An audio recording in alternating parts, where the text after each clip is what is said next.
Hello friends, welcome to this series of grammar. जैसे कि आप सभी जानते हैं, एकेडमिक हो या फिर कॉम्पिटिटिव एग्ज़ाम्स हो, हर जगह आपके लिए इंग्लिश ग्रामर बहुत ही इम्पॉर्टेंट हो जाता है। तो इसी बात को ध्यान में रखते हुए हम आपके लिए लेकर आए हैं इंग्लिश ग्रामर की एक सीरीज़, जिसमें कि हम सभी टॉपिक्स एक एक करके कवर करेंगे और अच्छे से समझाने की कोशिश करेंगे। इस सीरीज़ में हम शुरुआत करने वाले हैं आज पार्ट्स ऑफ स्पीच। और पार्ट्स ऑफ स्पीच, जैसे कि आप जानते हो कि पार्ट्स ऑफ स्पीच 8 होते हैं। तो देखिए, पहला है नाउन, दूसरा pronoun, adjective, verb, adverb, prepositions, conjunctions और इंटरजेक्शंस। ये सभी पार्ट्स ऑफ स्पीच है दोस्तों। तो इनमें से एक एक करके हम सीखेंगे। तो आज का शुरुआती हम टॉपिक जो लिया है हमने, वो है नाउन। तो शुरू करते हैं noun.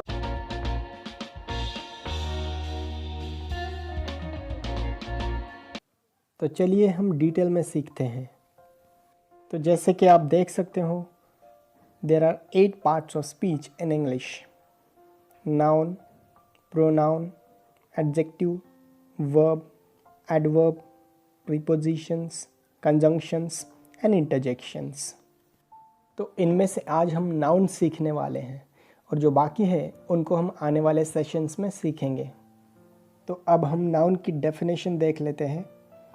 A word which is used as the name of person, place, animal or thing is called a noun. व्यक्ति, कोई जगह, प्राणी या फिर कोई वस्तु, इन सभी को कुछ न कुछ नाम हम देते हैं। तो वो जो नाम देने के लिए जो भी शब्द हम इस्तेमाल करते हैं, उसी को नाउन कहा जाता है। और भी सिंपल भाषा में कहें तो किसी भी चीज़ का नाम, उसको इंग्लिश में नाउन कहते हैं। इसको और अच्छे से समझने के लिए अब हम एग्जाम्पल्स देखेंगे।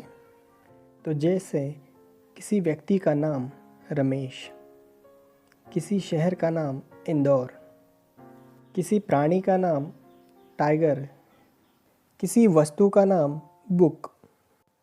लेकिन और भी ऐसे कई नाउन हैं जो किसी वस्तु, व्यक्ति, प्राणी या फिर कोई जगह का नाम नहीं। जैसे कि हैप्पीनेस, एग्जामिनेशन, एक्सपीरियंस, डिफरेंस, यह भी अपने आप में नाउन ही होते हैं। तो इससे एक बात हमारे समझ में आती है कि वस्तु, व्यक्ति, प्राणी या कोई जगह का नाम, उसी को हम नाउन नहीं कहेंगे, बल्कि किसी भी चीज़ का नाम, उसको हम नाउन कहेंगे। चाहे फिर वो एग्ज़ामिनेशन हो, मतलब ऐसी एक सिस्टम है जिसको हमने नाम दे रखा है एग्ज़ामिनेशन, तो वह भी एक नाम ही हुआ। इसके बारे में हमें और डिटेल समझ में आएगा जब हम सीखेंगे काइंड्स ऑफ नाउन। तो चलिए शुरू करते हैं kinds of noun. Kinds of noun 5 होते हैं। तो उसमें से पहला और दूसरा जो है वो एक दूसरे से रिलेटेड है, इसीलिए हम दोनों को साथ में सीखेंगे: कॉमन नाउन और proper noun. A noun which is used commonly for a specific category is called common noun. मतलब कॉमनली हम सभी के लिए जो नाम इस्तेमाल कर सकते हैं, उसको हम कहेंगे कॉमन नाउन। एग्जाम्पल्स हम दोनों के साथ में देखेंगे ताकि अच्छे से समझ में आ जाए। तो अब हम देखते हैं proper noun. A noun which is use for a specific name is called proper noun. मतलब किसी भी चीज़ का जो कोई स्पेसिफिक नाम होगा, उसको हम कहेंगे प्रॉपर नाउन। जैसे कि कॉमन नाउन में बॉय और प्रॉपर नाउन में मुकेश। दुनिया के किसी भी बॉय के लिए हम ये शब्द इस्तेमाल कर सकते हैं कॉमनली। और मुकेश, जिस किसी व्यक्ति का नाम मुकेश होगा, प्रॉपरली हम उसी व्यक्ति को मुकेश कहेंगे, सभी को हम मुकेश नहीं कह सकते। और इधर कॉमन नाउन में बॉय, मतलब सभी जो लड़के हैं उनको हम बॉय कह सकते हैं, लेकिन मुकेश हम सभी को नहीं कह सकते। चलिए एक और एग्जाम्पल देखते हैं। कॉमन नाउन में सिटी और प्रॉपर नाउन में इंदौर। तो दुनिया के किसी भी शहर को हम इंग्लिश में सिटी कह सकते हैं, लेकिन दुनिया के किसी भी शहर को हम इंदौर नहीं कह सकते। जिस किसी शहर का नाम इंदौर है, हम सिर्फ उसी शहर को इंदौर कह सकेंगे। एक और एग्जांपल समझ लीजिए, कंट्री और इंडिया।